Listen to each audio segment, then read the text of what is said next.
kunjalo bafana bomlungu.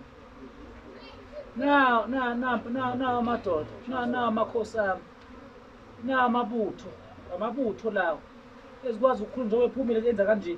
Sikhuluma nawo lamadoda enza into zomuntu, yiyo amabutho lawo. Uma unyathela ekhaya ofuna ukhulume nawo kubantu njengoba umuntu ethi ayivuleki inhlahla yake ungavuleki ngohleli na amabutho ngene esigodlweni thele ekhaya ngene umuntu onesibindi uyofika ngene lezi inyosi sihlala naye phansi sikhuluma indaba phambi kwenyosi lezi. Njengoba ngiphethe amadoda kanje inyosi siyamnika umuntu ongumelaphi liba ngikhulumile.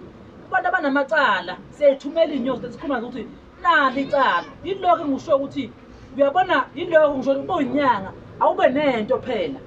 Kubalulekile uma uyinyanga ukuthi yiba nayo isilwane thizeni unaso noma idlo thizeni ozolithemba ukuthi mangilibikele. Uyabona inyanga ezokutshela ngoqhume enoqhume kuphela nto emhlophe cha sashona. Inyanga ibe nento ezoyibikela ukuthi madoda kunje manje phumani lapho. So ke into yami ithi inyanga ibe nento, inyanga ingahlula amacala abantu, inyanga ingahlula imisebenzi yabantu, inyanga ingahlula amabhizinisi, inyanga ingahlula amathende. Inyanga ayibe nento, uma ungenayo into wozuyilande siyokunika. Inyanga ibe nento.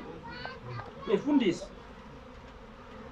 siyabanceda abantu ukuhlukana kwabanga sibabale bakabanga kodwa imisebenzi iyo le esiyenzayo lamadoda inyosi abanibona amabutho ami lawo amabutho agcwele umuzi nanga agcwele umuzi kodwa manje sizothi ethi ufuna abuyele emuva endaweni yawo madoda ngoba sibuyele emuva endaweni yaba bonisaba abantu abezele ekhaya yilokho lungile. Siyabonga ngisala inamba lekhaya 076 70 55 196 siyabonga ngisale kahle eDimistin egoli eDelmo Park siyabonga ngisale kahle.